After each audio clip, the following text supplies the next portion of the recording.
Hello guys, तो कैसे हैं आप लोग। आज हम cell the unit of the life का एक न्यू टॉपिक कवर कर रहे हैं। इसका नाम है सेल एनवेलप।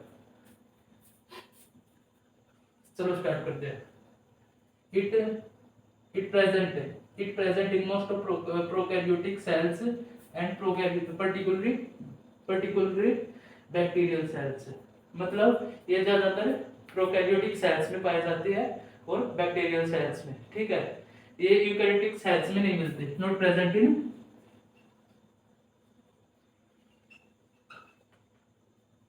Eukaryotic cells. किसमें प्रेजेंट नहीं होते? यूकैरियोटिक सेल्स में। और किसमें प्रेजेंट होते हैं? पर्टिकुलरली प्रोकैरियोटिक सेल्स और बैक्टीरियल सेल्स, जैसे किंगडम मोनेरा। ठीक।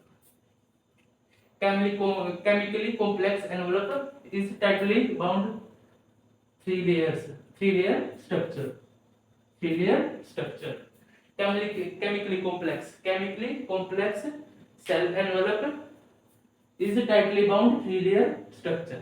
मतलब ये केमिकली कॉम्प्लेक्स मतलब अलग अलग केमिकल से बना हुआ है। और जो सेल एनवेलप है ना, ये तीन लेयर से बनता है। तीन लेयर से कौन कौन सी लेयर से? एक होता है ग्लाइकोकैलिक्स, दूसरी सेल वॉल और तीसरी सेल मेम्ब्रेन। ठीक है, पहले हम ग्लाइकोकैलिक्स को कवर करेंगे। देखो ग्लाइकोकैलिक्स जो सेल की, जो प्रोकैरियोटिक सेल की जो आउटमोस्ट लेयर होती है ना, उसमें ये होते हैं, वो ग्लाइकोकैलिक्स होती है। ठीक है, और ये मेनली किसकी बनी होती है? म्यूकोपॉलीसैकेराइड की। किसकी? म्यूकोपॉलीसैकेराइड की। ठीक है।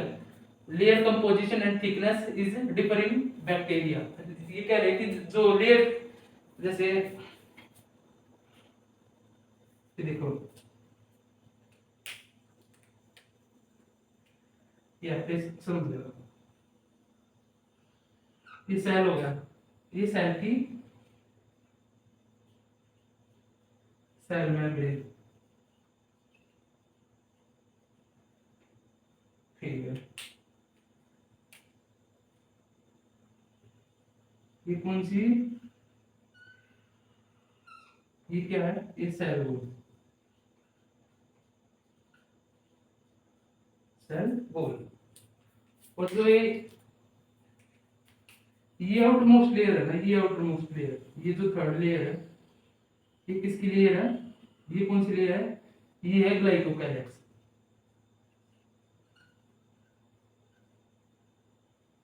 अब ये पॉइंट समझो इसका। Layer composition and thickness is differ in bacteria.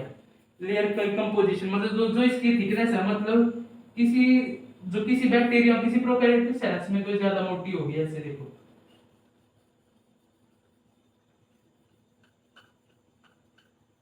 और किसी में ये होगी बिल्कुल थिन, पतली। ठीक है, डिफर करिए मतलब इसकी थिकनेस और इसकी जो कंपोजिशन है ना ग्लाइकोकैलिक्स की, वो हर डिफरेंट सेल में डिफर कर रही है। ठीक है, समझ में आ रही ना? ठीक। अब जो ग्लाइकोकैलिक्स है ना, ये भी दो पार्ट में डिवाइड हो जाती है। एक होता है कैप्सूल और दूसरी होती है स्लाइम लेयर। कौन सी? कैप्सूल और स्लाइम लेयर। ठीक है, कैप्सूल होती है जो थिक होती है, जैसे ये thick and tough, thick and tough. Cause pathogenicity मतलब क्या? ये डिजीज कोजिंग होती है। कैप्सूल कौन सी होती है? Disease causing.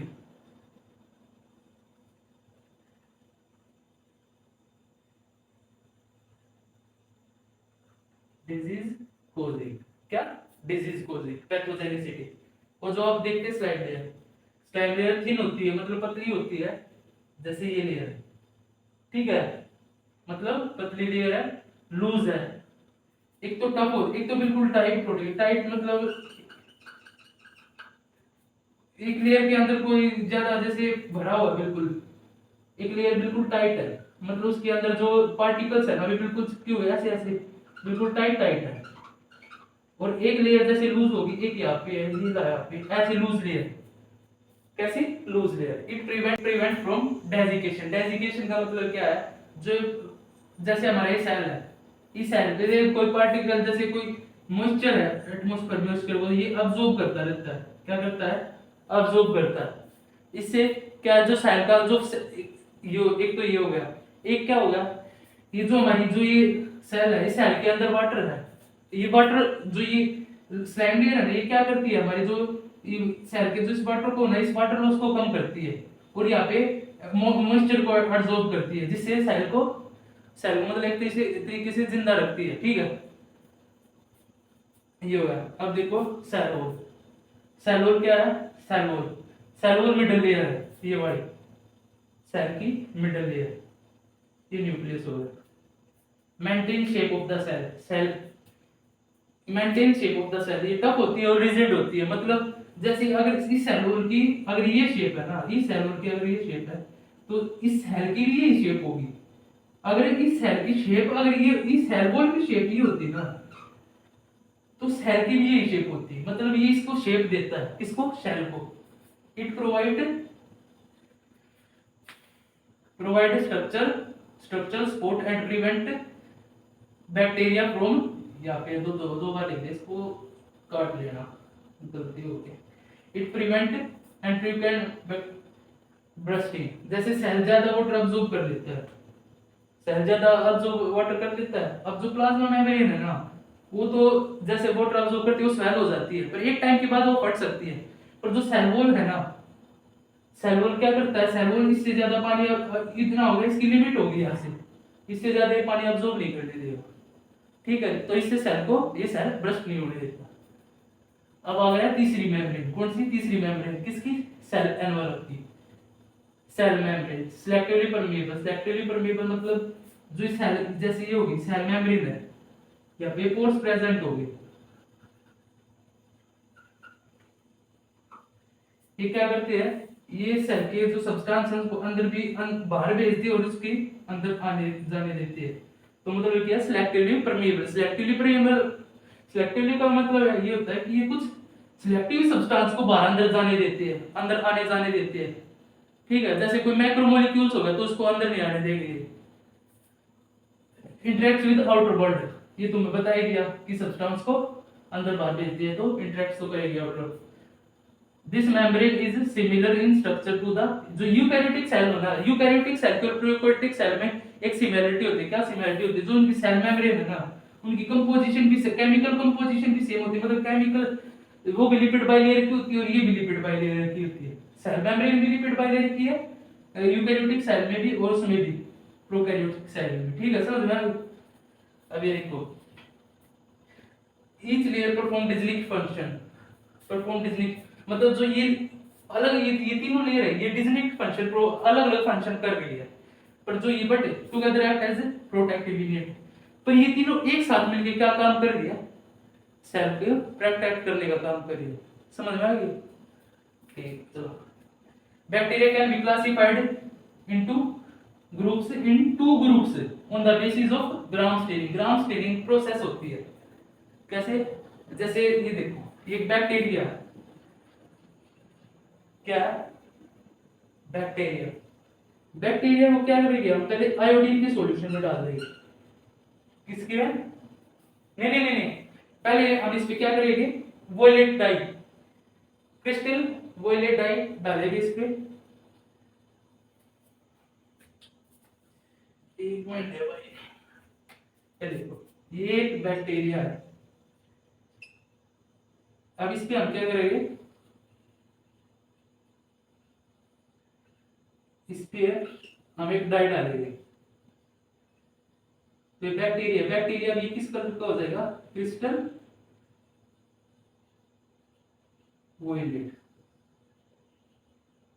वोलेट डाई में होते हैं। ठीक है, अब इसे हम क्या करेंगे, अब इसे हम वाटर से वॉश करेंगे।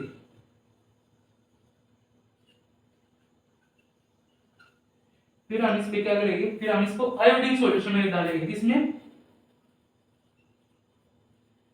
आयोडीन सॉल्यूशन में। और अब देखो, आयोडीन सॉल्यूशन में डाल दिया। अब हम इसे क्या करेंगे, अब हम इसको अल्कोहल से धोएंगे। किससे, अल्कोहल से।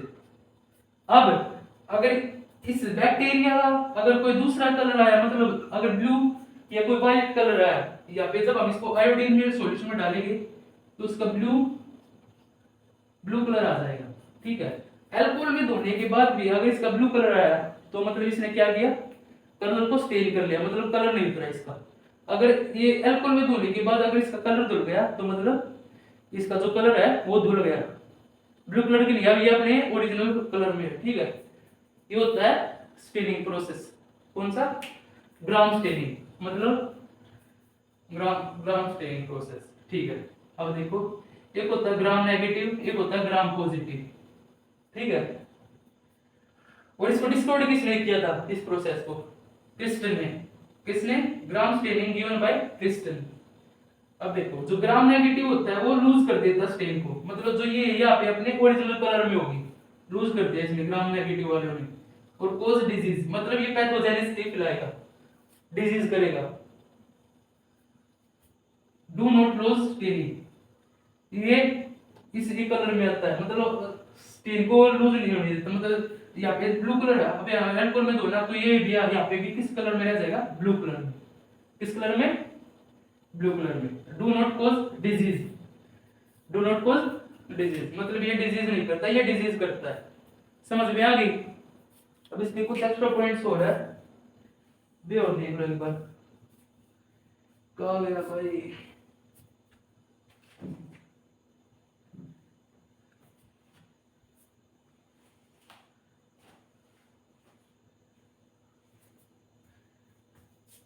सेल मेम्ब्रेन के कुछ एक्स्ट्रा पॉइंट और देख लो।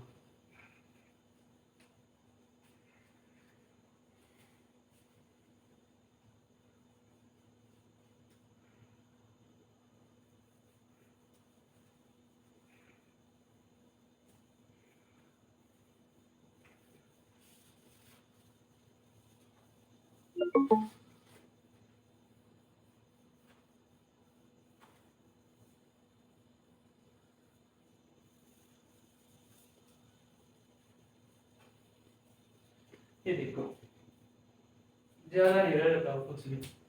ये सेल है, सेल की प्लाज्मा मेम्ब्रेन। कौन सी प्लाज्मा मेम्ब्रेन? और सेल मेम्ब्रेन एक ही होती है।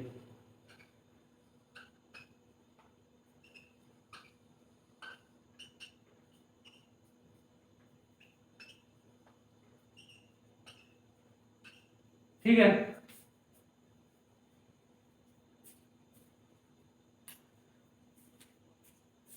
तो ये देखो,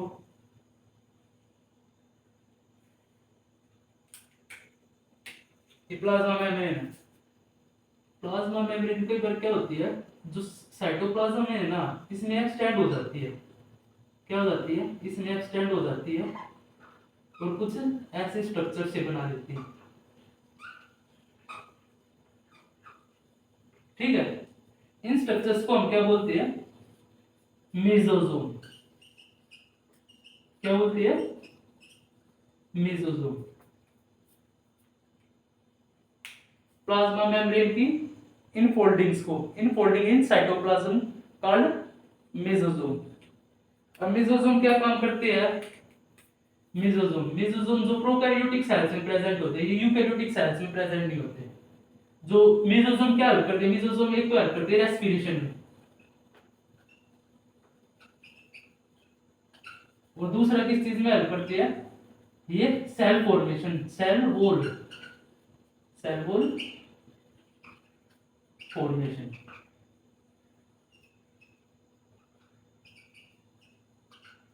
और किस में करते हैं? सेल सिक्रेशन, मतलब कि जो अंदर के सब्सटेंस को बाहर भेजने में और अंदर भेजने में।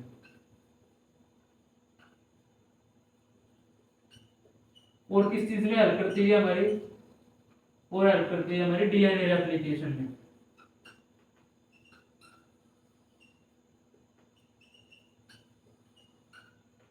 और किस चीज में हेल्प करती है हमारी? ये अब ये अंदर ही फोल्डिंग हो गई है, तो इसकी ये इसकी मतलब ये इसका एरिया भी बढ़ाएगी, सरफेस एरिया भी बढ़ाएगा, सरफेस एरिया इंक्रीज। और किस में हेल्प करती है? मेसोजोम बाइनरी फ्यूजन में भी, बाइनरी फिजन में भी हेल्प करती है। और किस चीज में हेल्प करती है? सेल डिवीजन, सेल डिवीजन और बाइनरी फिजन तो एक ही हो गया। और किस चीज में हेल्प करती है ये, और किस चीज में हेल्प करती है, एंजाइमेटिक रिएक्शंस में भी हेल्प करती है मेसोसोम। किसमें? एंजाइमेटिक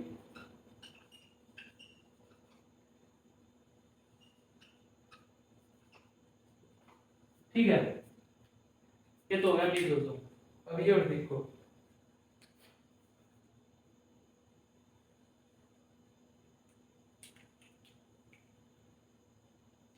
अब एक तो मेसोसोम हो गए, एक स्ट्रक्चर्स और बनाती है मेसोसोम का। एक पॉइंट रह गया, जो मेसोसोम है ना वो ना तीन फॉर्म में प्रेजेंट होती है। Mesosome divided into three forms. कौन कौन सी फॉर्म होती है इसकी? ट्यूब्यूले, वेसिकल, ट्यूबुले, वेसिकल और लैमिनर। ठीक है, मेसोसोम तीन फॉर्म्स में डिवाइड होती है। कौन कौन सी में? मेसोसोम, वेसिकल, ट्यूबुले और लैमिनर। ठीक है, अब इसकी एक और एक प्लाज्मा मेम्ब्रेन की एक इनफोल्डिंग और होती है। इनफोल्डिंग मतलब अंदर की तरफ फोल्डिंग, अंदर की तरफ फोल्ड हो रही है ये।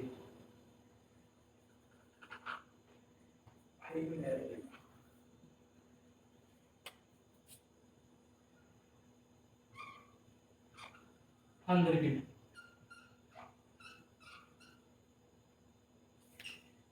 इन फोल्डिंग्स को हम क्या कहते हैं?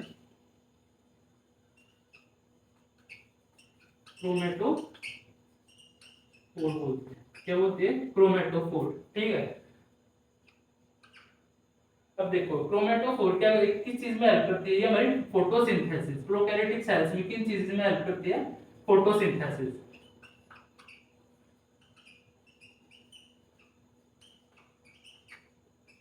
और किस चीज में हेल्प करती है हमारे? एनसीईआरटी में बस फोटोसिंथेसिस के बारे में लिखा हुआ, तो हम ज्यादा नहीं देखेंगे। ये किस में पाई जाती है? ब्लू ग्रीन एल्गी में पाई जाती है, नोस्टॉक में और एनाबिना में, मतलब फोटोसिंथेटिक बैक्टीरिया में।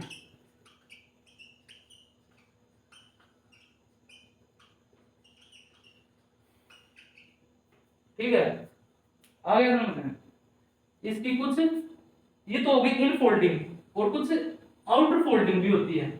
आउट फोल्डिंग मतलब बाहर की तरफ फोल्डिंग। आउट फोल्डिंग कौन कौन सी होती है?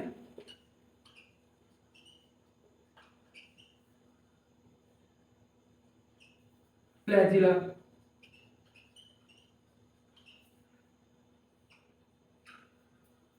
पिलाई और फिम्ब्रे। कौन कौन से आउटर फोल्डिंग होती है? फ्लैजिला, पिलाई, फिम्ब्रे। जो फ्लैजिला होता है ना वो किस चीज में है? वो मोटिलिटी मतलब मोटाइल होता है, सेल की मोटिलिटी में हेल्प करता है। पर जो ये दोनों होते हैं ना, ये डू नॉट हेल्प इन, ये दोनों हेल्प किस में नहीं करते? मोटिलिटी।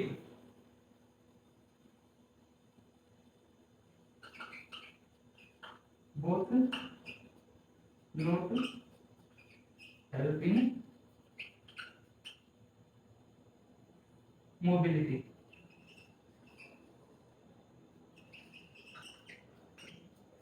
Mobility of cells. ठीक है, फ्लैजिला के बारे में हमने पिछली वीडियो में डिस्कस कर लिया था। यूकैरियोटिक के बारे में भी डिस्कस किया था, आप वहां से देख लेना। अब पिलाई और फिम्ब्राई के बारे में देख लेते हैं। जो फिम्ब्राई क्या होता है? वो जो जो प्रोकैरियोटिक सेल्स को है ना वो की हेल्प करता है। किसको? किसी सबस्ट्रेटम मतलब किसी सबस्ट्रेटम मतलब किसी रॉक पे या किसी होस्ट पे अटैच होने में हेल्प करता है। और ये कितने, ये ज्यादा नंबर्स में मतलब लार्ज नंबर्स में प्रेजेंट होते हैं फिम्ब्राई। ठीक है, क्या help in attachment, present in large number.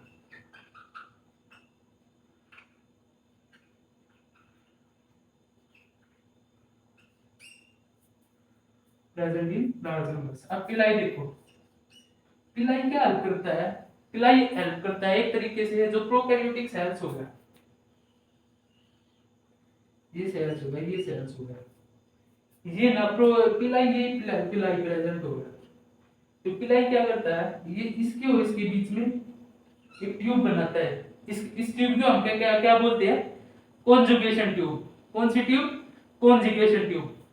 अब इसमें ना एक प्लाज्मिड प्रेजेंट होता है जो हेल्प किस में करता है, सेक्स डिटरमिनेशन में।